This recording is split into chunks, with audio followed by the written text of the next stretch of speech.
feel anything? No.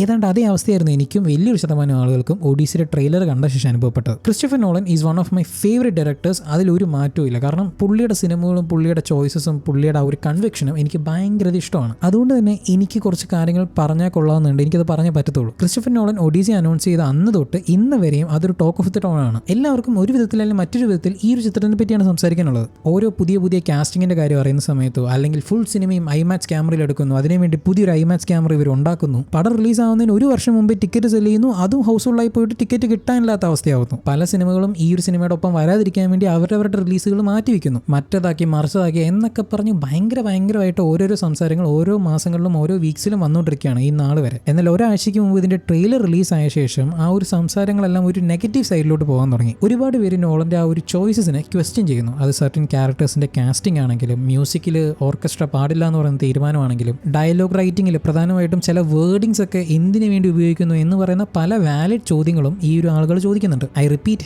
Valid ആയിട്ടുള്ള ചില ചോദ്യങ്ങൾ. ജസ്റ്റ് ബിക്കോസ് നിങ്ങൾക്ക് ആ ഒരു ഡയറക്ടറിനെ ഇഷ്ടമാണ് എന്ന് പറഞ്ഞിട്ട് അയാൾ എന്ത് ചെയ്താലും അതിനെ ഡിഫെൻഡ് ചെയ്യാൻ നിൽക്കരുത്. ആൻഡ് ഇതിനേക്കാളും പ്രധാനമായിട്ടും ഒരു ഡയറക്ടർ അയാളുടെ എടുത്ത ഒരു ക്രിയേറ്റീവ് ചോയ്സ് പടം ഇറങ്ങുന്നതിന് മുമ്പേ വന്ന് എക്സ്പ്ലെയിൻ ചെയ്യുക, റീസൺ എക്സ്പ്ലെയിൻ ചെയ്യുക എന്ന് പറയുന്നത് വളരെ ദയനീയമായ അവസ്ഥയാണ്. ആൻഡ് അത് തന്നെയാണ് നോളനും ക്രൂവും ഇന്റർവ്യൂസിലും മറ്റേ ഫോറംസിലൊക്കെ ആയിട്ട് ചെയ്തുകൊണ്ടിരിക്കുന്നത്. ഇത് കണ്ടപ്പോൾ പുള്ളിയുടെ സിനിമയിൽ തന്നെ ഉണ്ടായിരുന്ന ഒരു ഡയലോഗാണ് എനിക്ക് ഓർമ്മ വരുന്നത്. You either die a hero or you will live long enough to see yourself become the villain. അങ്ങനെയൊന്നും ആവരുത് എന്നതാണ് എൻ്റെ ആവശ്യം. I really want this film to prove me wrong. അതാണ് എനിക്ക് വേണ്ടത്. ആദ്യമായി ഞാൻ ഈ ഒരു ട്രെയിലർ കണ്ട സമയത്ത് സത്യം പറയലോ എനിക്കൊന്നും തോന്നിയില്ല. അറ്റ്ലീസ്റ്റ് എന്തെങ്കിലുമൊക്കെ ഒരു തോന്നണ്ടേ, ഇഷ്ടപ്പെടുമോ ഇഷ്ടപ്പെടാതിരിക്കുമോ അല്ലെങ്കിൽ എന്തെങ്കിലുമൊക്കെ ഒരു ഫീലിങ്സ് വരണ്ടേ, എനിക്കൊന്നും ഫീൽ ആയില്ല. അതേസമയം കുറച്ച് മാസങ്ങൾക്ക് മുമ്പ് ഡ്യൂണിൻ്റെയും സ്പൈഡർമാൻ്റെയും ട്രെയിലർ വന്നായിരുന്നു അടുപ്പിച്ചടുപ്പിച്ച്. രണ്ടും രണ്ട് തരത്തിലുള്ള സിനിമയാണെങ്കിൽ പോലും എനിക്ക് ആ രണ്ട് ട്രെയിലേഴ്സും ഭയങ്കര ഇഷ്ടമായി. ഞാൻ ഭയങ്കര ഹൈപ്ഡായി for various reasons of course. പക്ഷേ അതൊന്നും എനിക്ക് ഈ ഒഡീസിയുടെ ട്രെയിലർ കണ്ടപ്പോൾ ഫീൽ ആയില്ല. യെസ്, ഇവിടെ IMAX ക്യാമറയാണ്, ക്വാളിറ്റി രസമുണ്ട്, കാണാൻ അടിപൊളിയാണ്, കാസ്റ്റിംഗ് കിടിലമാണ്, അല്ലെങ്കിൽ വിഷ്വൽസ് രസമുണ്ട്, സെറ്റിംഗ് അടിപൊളിയാണ് ഒക്കെ ഉണ്ട്. ബട്ട് ഒരു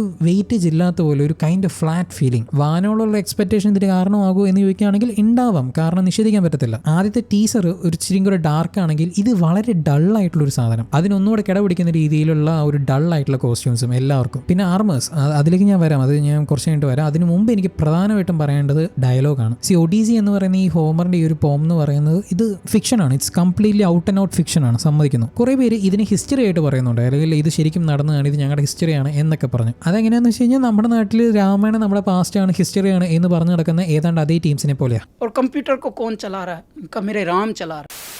ഒഡീസി എന്ന് പറയുന്ന സാധനം ഫിക്ഷനാണ്. പക്ഷേ ആ ഒരു ഫിക്ഷൻ സെറ്റ് ചെയ്ത കാലഘട്ടം എന്ന് പറയുന്നത് 21st സെഞ്ചുറി അല്ല, അത് പണ്ട് ഏൻഷ്യൻ കാലഘട്ടത്തിലാണ് ആ ഒരു കഥ എല്ലാം നടക്കുന്നത്. ആ കാലഘട്ടത്തിലുള്ള ആൾക്കാർ സംസാരിക്കുന്നതിലാണ് മൈ ഡാഡി എന്നൊക്കെ പറഞ്ഞ് എഴുതി വെച്ചേക്കുന്നത്. സമ്മതിക്കുന്നു, ഈ ഗ്രീക്ക് ട്രാൻസ്ലേഷൻ ഒരു എക്സാക്ട് വേർഡിങ്സ് ഒന്നും ആരും എവിടെയും ഒരു ക്രൈറ്റീരിയ പോലെ വെച്ചിട്ടില്ല. പക്ഷെ ഒരു സിനിമ എന്ന് പറയുമ്പോൾ അത് നമ്മളെ ആ ഒരു കാലഘട്ടത്തിലേക്ക് ഇമ്മേഴ്സ് ചെയ്യണം. ഇത് ഒരു സൈഡിൽ നോക്കിയാലും നമ്മുടെ ലോകത്ത് നടക്കുന്ന കാര്യങ്ങളുമായിട്ട് റിലേറ്റ് ചെയ്യാൻ പറ്റുന്ന, കണക്ട് ചെയ്യാൻ പറ്റുന്ന കാര്യങ്ങളല്ല ആ ഒരു കഥയിൽ നടക്കുന്നത്. അങ്ങനെയുള്ളപ്പോൾ ഒരു ഡിസ്റ്റന്റ് ഫീലിങ്സ് നമുക്ക് ഉണ്ടാവണം, ഒരു അതർ വേൾഡ്ലി ഫീലിംഗ് നമുക്ക് ഉണ്ടായേ പറ്റത്തുള്ളൂ. ആ ഒരു കാര്യം ഒരു സിനിമയുടെ ഇമ്മേഴ്സീവ് ഫാക്ടറിനെ നല്ല രീതിയിൽ ബൂസ്റ്റ് ചെയ്യുന്നതാണ് ഞാൻ വിശ്വസിക്കുന്നത്. കാസ്റ്റിംഗിലെ വലിയ ശതമാനവും ബ്രിട്ടീഷുകാരായിരിക്കെ പോലും അവരെയും കൊണ്ട് ഫോഴ്സ് ചെയ്ത് അമേരിക്കൻ ആക്സെന്റിൽ സംസാരിപ്പിച്ച് അതിലും ഡാഡി എന്നൊക്കെ പറയുന്ന വാക്കൊക്കെ ഉപയോഗിച്ച് അത് ഭയങ്കര മോഡർണൈസ് ചെയ്യാൻ നോക്കുന്നത് ഒട്ടും ശരിയല്ല. Because it never suppose to be modernise in the first place. അതാണ് ഞാൻ പറഞ്ഞു വരുന്നത്. യെസ്, ഇതൊരു ഇന്റർനാഷണൽ പ്രോഡക്റ്റ് ആണ്, അതുകൊണ്ട് എല്ലാവർക്കും മനസ്സിലാവണം, എല്ലാവരിലേക്ക് എത്തണം. അതുകൊണ്ട് മനസ്സിലാവാത്ത ഭാഷ ഉപയോഗിച്ച് കഴിഞ്ഞാൽ ശരിയാവില്ല എന്നൊരു ന്യായീകരണമൊന്നും അല്ല ഞാനിവിടെ ആവശ്യപ്പെടുന്നത്. ഓരോ വാക്കുകളുടെ ഉച്ചാരണവും അതിൻ്റെ ആ ഒരു വെയിറ്റേജും മാറ്റിയാൽ തന്നെ, ആ ഒരു പഞ്ച്വേഷൻസും മാറ്റിയാൽ തന്നെ ഒരു മേജർ പ്രോബ്ലം അവിടെ തന്നെ ഒഴിവാകും. അത് പല സിനിമകളിലും ഇതിനു മുമ്പ് ചെയ്തിട്ടുണ്ട്. അല്ലെങ്കിൽ ഏറ്റവും നല്ലൊരു ഓപ്ഷനായിട്ട് ഒരു ഫോർമൽ ലാംഗ്വേജ് എന്തുകൊണ്ട് യൂസ് ചെയ്തുകൂടാ? ഫോർ എക്സാമ്പിൾ, ടോം ഹോളണ്ട് ഇതിനകത്ത് ഒഡീസീസിന്റെ മകനായിട്ടുള്ള ടെലമാക്കസ് എന്ന് പറയുന്ന ക്യാരക്ടറാണ് പ്ലേ ചെയ്യുന്നത്. അവൻ ആരാ? ഇത്താക്ക എന്ന് പറയുന്ന സ്ഥലത്തിന്റെ രാജകുമാരനാണ്, പ്രിൻസ് ആണ്. ഒരു പ്രിൻസ് എന്നൊക്കെ പറയുമ്പോൾ അവരെല്ലാവരോടും സംസാരിക്കുന്ന വിധത്തിലൊക്കെ ഒരു വ്യത്യാസമുണ്ട്. അവർ കുറച്ച് റെസ്പെക്ട്ഫുൾ ആയിരിക്കും, അല്ലെങ്കിൽ കുറച്ച് ഫോർമൽ ആയിരിക്കും അവരുടെ language. My dad is coming back എന്ന് പറയുന്നതിന് പകരം മൈ ഫാദർ വിൽ റിട്ടേൺ എന്ന് പറയുന്നതിനാണ് വെയിറ്റേജ് ഉള്ളത്. അതാണ് കുറച്ചുകൂടെ ബിലീവബിൾ ആയിട്ട് എനിക്ക് തോന്നുന്നത്. അത് ടോം ഹോളണ്ട് മാത്രമല്ല, ഈവൻ റോബർട്ട് പാരിസൺ ആണെങ്കിലും. എന്തിന് ഒഡീസിയസ് ബീച്ചിന്റെ അവിടെ ആ ഒരു യുദ്ധം നടക്കുമ്പോൾ അവരുടെ പടയാളികളെ എല്ലാം മുന്നോട്ട് നയിക്കുന്നുണ്ട്. അപ്പൊ ലെറ്റ്സ് ഗോ എന്നാണ് പറയുന്നത്. I was like, what? Bro, what are you talking about, man? ഈ 1-2 ആണെങ്കിൽ കുഴപ്പമില്ല, പടത്തിലുടനീളം ഇവർ ഈ പറയുന്ന ഭയങ്കര മോഡേണൈസ് ആയിട്ടുള്ള വാക്കുകളാണ് ഉപയോഗിക്കുന്നതെങ്കിൽ നമ്മൾ ആ സിനിമയിലേക്ക് ഇമ്മേഴ്സ് ചെയ്യുന്നത് എന്നതിനപ്പുറമായിട്ട് അതിൽ നമ്മളെ പുറത്തു കൊണ്ടുവരാനേ അതിനെ കൊണ്ടൊക്കെ സാധിക്കത്തുള്ളൂ. പിന്നെ കാസ്റ്റിങ്ങിലുള്ള ചോയ്സസിനെ പറ്റിയുള്ള വലിയ കോൺട്രവേഴ്സീസിനൊന്നും എനിക്ക് വലിയ യോജിപ്പില്ല. പ്രധാനമായിട്ടും 3 പേര്, Travis Scott, Lupita Nyong'o, Elliot Page. American റാപ്പറായിട്ടുള്ള ട്രാവിസ് സ്കോട്ട് ഇതിനകത്തൊരു എന്താ പറയുക ഒരു ചെറിയൊരു ക്യാരക്ടർ ചെയ്യുന്നുണ്ടാവും. അതല്ലേ വിഷയം, പുള്ളി ഇതിനകത്തൊരു റാപ്പ് സോങ് ചെയ്യുന്നുണ്ടാവും എന്നാണ് പറയപ്പെടുന്നത്. അത് ഞാൻ മ്യൂസിക് സൈഡ് വരുന്ന സമയത്ത് കുറച്ചുകൂടെ കൂടുതൽ പറയാം. ഇനി ലുപിറ്റ ന്യോങ്ങോയിൽ വരുന്ന സമയത്ത് പുള്ളിക്കാരത്തെ ഹെലൻ ഓഫ് ട്രോയ് ആയിട്ടാണ് കാസ്റ്റ് ചെയ്തിരിക്കുന്നത്. ഹെലൻ ഓഫ് ട്രോയ് എന്ന് പറഞ്ഞു കഴിഞ്ഞാൽ she's the most beautiful woman. Homer പറയുന്ന ഇവളുടെ സൗന്ദര്യം കാരണം ഒരുപാട് ആളുകൾ യുദ്ധത്തിന് വരെ പോയിട്ടുണ്ട് എന്നൊക്കെയാണ്. അതീവ സുന്ദരിയാണ് ഹെലൻ ഓഫ് ട്രോയ്. സോ ആ ഒരു ക്യാരക്ടറിലേക്ക് ലുപിറ്റ ന്യോങ്ങിനെ കാസ്റ്റ് ചെയ്ത് കുറേ പേർക്ക് ഇഷ്ടമായിട്ടില്ല. എന്തിനാ അവിടെ ഒരു അനാവശ്യമായിട്ടുള്ള ഒരു റേസ് വാപ്പ് ചെയ്തു എന്നതാണ് ചോദ്യം. ഹോമർ ശരിക്കും പറഞ്ഞു കഴിഞ്ഞാൽ ഹെലൻ ഓഫ് ട്രോയിനെ ഒരു ബ്ലാക്ക് ആയിട്ടല്ല ഡിസ്ക്രൈബ് ചെയ്തിരിക്കുന്നത്. ഉള്ളത് പറഞ്ഞ് വ്യക്തമായി അവൾ എങ്ങനെ ഇരിക്കും എന്ന് പറയുന്ന ഒരു പ്രോപ്പർ ഡിസ്ക്രിപ്ഷൻ നമുക്കില്ല. അതായത് ഹാരി പോട്ടർ സീരീസിൽ നമ്മുടെ സ്നേപ്പിന്റെ അവസ്ഥയല്ല ഇവിടെ നിന്ന് ചുരുക്കം. ഹാരി പോട്ടർ ബുക്കിനകത്ത് വ്യക്തമായിട്ട് സ്നേപ്പ് എങ്ങനെയുള്ള ആളാണ്, അയാളുടെ ലുക്ക് എങ്ങനെയാണെന്നൊക്കെ ഡിസ്ക്രൈബ് ചെയ്യുന്നുണ്ട്. പക്ഷെ അതൊന്നും അങ്ങനെ ഒരു ഡിസ്ക്രിപ്ഷൻ ഹെലൻ ഓഫ് ട്രോയ്ക്ക് ഇല്ല. സോ അൾട്ടിമേറ്റ്ലി എനിക്കതൊരു വലിയൊരു കല്ലേടിയായിട്ട് തോന്നിയിട്ടില്ല. പക്ഷേ എലിയറ്റ് പേജിലേക്ക് വരുന്ന സമയത്ത് പുള്ളിക്കാരനെ ഗ്രീക്ക് ഡെമിഗോഡ് അല്ലെങ്കിൽ വോറിയർ ആയിട്ടുള്ള അക്കിലസ് ആയിട്ടാണ് കാസ്റ്റ് ചെയ്തതെന്നാണ് റൂമർ കേൾക്കുന്നത്. അങ്ങനെ സംഭവിച്ചാൽ അത് ഉൾക്കൊള്ളാൻ ഭയങ്കര ബുദ്ധിമുട്ടാണ്, വളരെ ബുദ്ധിമുട്ടാണ്. ഒരു പെർസ്പെക്റ്റീവ് തരാനാണെങ്കിൽ നമ്മുടെ ട്രോയ് സിനിമയ്ക്കകത്ത് ബ്രാഡ് പിറ്റ് ചെയ്ത് ആ ഒരു ക്യാരക്ടർ ചെയ്യാൻ വേണ്ടി പോകുന്നത് ഈ ഒരു എലിയറ്റ് പേജ് ആയിരിക്കും എന്ന്. ഈവൻ ട്രോയ് സിനിമയ്ക്കകത്ത് ബ്രാഡ് പിറ്റ് ഒരു മിസ്കാസ്റ്റ് ആണെന്നാണ് വലിയ ശതമാനം ആൾക്കാരും പറഞ്ഞുകൊണ്ടിരുന്നത്. അതിൻ്റെ ഇടയിൽ ഇങ്ങനെ കാസ്റ്റ് വന്നു കഴിഞ്ഞാൽ ബ്ലണ്ടർ മിസ്കാസ്റ്റ് ആയി പോകും.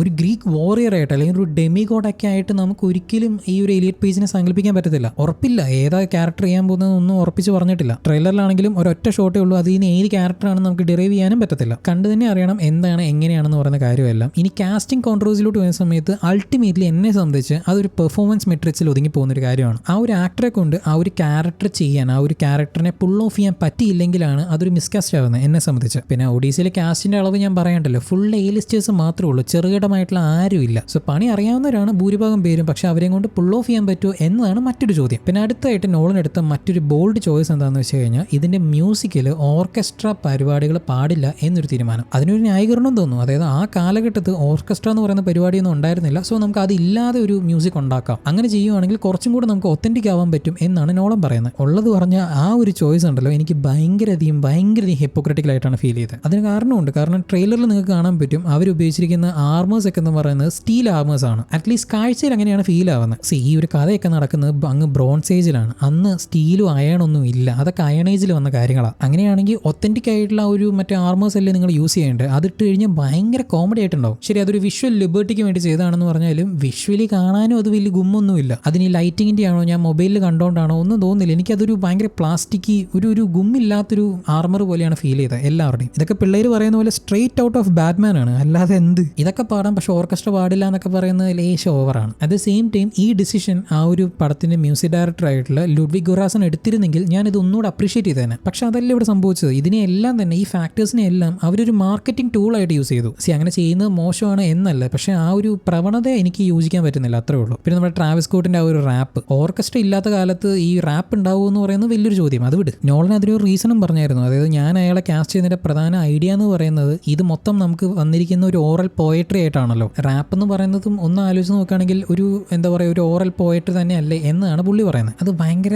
വീക്കായിട്ടുള്ള ഒരു റീസൺ ആയിപ്പോയി. കാരണം പണ്ടുള്ള ഏൻഷ്യൻ സ്റ്റോറീസും ഭൂരിഭാഗവും അടുത്ത ജനറേഷനിലേക്ക് പോയിരിക്കുന്നത് എല്ലാം ഓറലിയാണ്. അതായത് അതിൽ നിന്നും കവിതയിലും എഴുത്തിലൂടെയൊക്കെയാണ് എന്ന്. ഒന്നും വേണ്ട, ട്രേവിസ് സ്കോട്ട് എനിക്ക് ടെനറ്റിനകത്തൊരു പാട്ട് പാടി തന്നു, ഞാൻ ചെറുക്കനുമായിട്ട് അടുത്തു, എനിക്ക് ഭയങ്കര ഇഷ്ടമായി ഇറക്കാന്, അതുകൊണ്ട് ഞാൻ ഇതിനകത്തൊരു ക്യാരക്ടർ കൊടുത്തു എന്ന് പറഞ്ഞാൽ പോലും രസം ഉണ്ടായേനെ. പിന്നെയാണ് വിഷ്വൽസിലുള്ള ഒരു ഡ്രൈനസ്. അത് എന്തുകൊണ്ട് നോളനും ഐമാക്സും തമ്മിലുള്ള ഒരു ലവ് സ്റ്റോറി തുടങ്ങിയത് ഇന്നും ഇന്നലെ അല്ല. ക്രിസ്റ്റഫർ നോളന് എവിടെ ഐമാക്സ് ക്യാമറ ഉപയോഗിക്കണം എവിടെ ഉപയോഗിക്കാൻ പാടില്ല എന്ന് പറയുന്ന ധാരണ നല്ലപോലെയുള്ള ഒരു വ്യക്തിയാണ്. അത് ഡാർക്ക് നൈറ്റിലും ടെനറ്റിലും ഈവൻ ഓപ്പൻഹൈമറിൽ പോലും നമ്മൾ കണ്ട കാര്യങ്ങളാണ്. പക്ഷെ നിങ്ങളിൽ എത്ര പേർക്ക് അറിയുമെന്ന് എനിക്കറിയത്തില്ല, ഈ ഇൻസെപ്ഷൻ എന്ന് പറയുന്ന ചിത്രത്തിനകത്ത് പുള്ളി ഒരു ഐമാക്സ് ക്യാമറ പോലും ഉപയോഗിച്ചിട്ടില്ല. പുള്ളി വിചാരിച്ച കിട്ടാത്തതാണോ? അല്ല, പക്ഷെ പുള്ളി വേണ്ടെന്ന് വെച്ചു. ബിക്കോസ് ആ സിനിമയുടെ സ്ട്രക്ചറിനും അത് ആവശ്യമില്ല എന്ന് പുള്ളിക്ക് തോന്നി. Same goes for Interstellar. അതിലും ചില സീനുകൾക്ക് മാത്രമേ ഉപയോഗിച്ചിട്ടുള്ളൂ. ടെനറ്റിലും ഡാർക്ക് നൈറ്റിലും ഓപ്പൻഹൈമറിലും എല്ലാം അത് റിപ്പീറ്റ് ചെയ്തു. ബട്ട് ഒഡീസിലേക്ക് വരുന്ന സമയത്ത് ആ മുഴുനീള സിനിമയും ഷൂട്ട് ചെയ്യാൻ പോകുന്നത് ഐമാക്സ് ക്യാമറയിലാണ്. പക്ഷേ എനിക്ക് മറ്റ് സിനിമകളിൽ ഉണ്ടായിരുന്ന ഒരു സ്കെയിൽനെസ് ഇവിടെ ഫീൽ ചെയ്യാൻ പറ്റിയില്ല. ഇതിന് കൂടെ തന്നെ വെക്കാൻ പറ്റുന്ന മറ്റൊരു സിനിമയായിരുന്നു ഡ്യൂൺ. പക്ഷെ ഡ്യൂണിന്റെ സ്കെയില് ഈവൺ ഒരു ട്രെയിലറിൽ നിന്ന് തന്നെ നമുക്ക് ഫീൽ ചെയ്യാൻ പറ്റും. അതിവിടെ ഭയങ്കര മിസ്സിംഗ് ആണ്. ഓപ്പൻഹൈമറിൽ ഒരുപാട് ക്ലോസപ്പ് കൊടുത്തിട്ടുണ്ട്. ആ ക്ലോസപ്പ് ഐമാക്സ് ക്യാമറയിലൂടെ കാണുമ്പോൾ കാണുമ്പോൾ അല്ലെങ്കിൽ ആ ഒരു വലിയ സ്ക്രീനിൽ കാണുമ്പോൾ നമുക്ക് ആ ക്യാരക്ടേഴ്സിന്റെ ഫീലിങ്സ് നല്ലപോലെ ഡീപ്പായിട്ട് ഫീൽ ചെയ്യാൻ അത് നല്ല രീതിയിൽ ഉപകാരപ്പെട്ടായിരുന്നു. ഒഡീസിലോട്ട് വരുന്ന സമയത്ത് അവിടെ ആ ഒരു കോൺട്രാസ്റ്റ് നഷ്ടപ്പെട്ടു. കാരണം എല്ലാം ഇച്ചിരി പൊലിപ്പിച്ചാണ് കാണിച്ചേക്കുന്നത്. കപ്പലാണെങ്കിലും കടലാണെങ്കിലും ആ സെറ്റിംഗ് ആണെങ്കിലും ആ ഒരു കടൽ തീരമാണെങ്കിലും എല്ലാം തന്നെ ഫോർ സം റീസൺ എന്തോ ഒരു കാര്യം മിസ്സിംഗ് ആയ പോലെ. പ്രസ്റ്റീജ് എന്ന ചിത്രത്തിനകത്ത് ആകെ ഒരേ ഒരു ഐമാക്സ് ഷോട്ടേ ഉണ്ടായിരുന്നുള്ളൂ. അത് ആ ഒരു ക്രിസ്ത്യൻ ബേലിന്റെ ഒരു വിരൽ മുറിക്കുന്ന ഒരു സീനായിരുന്നു. ആ ഒറ്റ സീനും അതിന്റെ ഡെപ്തും ആ ഹോൾ സിനിമയെ തന്നെ എലിവേറ്റ് ചെയ്യുന്നുണ്ട്. ഇതേ കാര്യമാണ് നോളന്റെ മറ്റ് സിനിമകളിലും. എന്തിന് ഇപ്പൊ ഈ റീസെന്റ് ആയിട്ട് പുറത്തു വന്ന സിന്നസിൽ പോലും നമുക്കത് കാണാൻ പറ്റും. ഇനിയിപ്പോൾ വരാൻ പോകുന്ന ഡ്യൂൺ 3-ലാണെങ്കിലും അതുണ്ടാവും. ഒരു 3 മിനിറ്റ് മാത്രം ദൈർഘ്യമുള്ള ഒരു ട്രെയിലർ വെച്ച് നമുക്കൊരു സിനിമയെ മൊത്തം ജഡ്ജ് ചെയ്യാൻ പറ്റത്തില്ല. അതും ഹൈയസ്റ്റ് വിഷ്വൽ ഫോർമാറ്റിൽ എടുക്കാൻ പോകുന്ന ഒരു ചിത്രത്തിന്. ശരിയാണ്, യൂട്യൂബിൽ അത്രയും കംപ്രസ്ഡ് സാധനം ചെറിയൊരു സ്ക്രീനിലുള്ള മൊബൈലിലോ അല്ലെങ്കിൽ ഒരു കമ്പ്യൂട്ടറിലോ കണ്ടു കഴിഞ്ഞാൽ നമുക്ക് ആ ഒരു ഫീല് കിട്ടത്തില്ലായിരിക്കാം. ഇതൊരു പ്രോപ്പർ 70mm തിയേറ്ററിൽ കാണുമ്പോൾ ഡിഫറൻറ്റ് ആയിരിക്കാം, അല്ലെങ്കിൽ ഒരു IMAX തിയേറ്ററിൽ ഡിഫറൻറ്റ് ആയിരിക്കാം. ഈ ഡിഫറൻസ് മറ്റ് സിനിമകൾക്കും ബാധകമായിരുന്നല്ലോ. എന്നിട്ട് എന്തുകൊണ്ട് അവിടെ നമുക്കത് ഫീൽ ആയില്ല, ഇവിടെ ഫീൽ ആവുന്നു എന്നാണ് എൻ്റെ ചോദ്യം. അൾട്ടിമേറ്റ്ലി ഇതെല്ലാം എൻ്റെ ഒപ്പീനിയൻസും എൻ്റെ തോന്നലുകളും മാത്രമാണ്. അത് ഞാൻ ജനറലൈസ് ചെയ്യാൻ താല്പര്യപ്പെടുന്നില്ല. പുള്ളി ഇന്റന്റ് ചെയ്യുന്ന ആ ഒരു ക്വാളിറ്റിയിൽ പുള്ളിയും കൊണ്ട് എടുക്കാൻ പറ്റുമായിരിക്കും. പക്ഷേ അത് അത്രയും ക്വാളിറ്റി തന്നെ ആളുകൾക്ക് കാണാൻ പറ്റുമെന്നുള്ളത് ചോദ്യമാണ്. വളരെ ചെറിയൊരു ശതമാനം ആളുകൾക്ക് മാത്രമാണ് 70mm തിയേറ്ററിൽ പോയി ഈ ഒരു സിനിമ കാണാനുള്ള ഒരു അവസരം കിട്ടുക. സ്റ്റൈല് മാത്രമല്ല, സബ്സ്റ്റൻസും നല്ല രീതിയിൽ മാറ്റർ ആവുന്നുണ്ട്. അതായത് അത് തീരുമാനിക്കും ഇത് എവിടെ കൊണ്ടുപോയി നിൽക്കേണ്ട എന്നുള്ളത്. So these are all my random thoughts. ഇത് നിങ്ങളെ പറ്റിയുള്ള നിങ്ങളുടെ അഭിപ്രായം താഴെ എന്തായാലും കമന്റ് ചെയ്യുക. എന്താണ് നിങ്ങൾക്ക് തോന്നുന്നത് ട്രെയിലർ കണ്ട ശേഷം? മറ്റൊരു ദിവസം മറ്റൊരു വീഡിയോ ആയിട്ട് വീണ്ടും വരാം. ബൈ.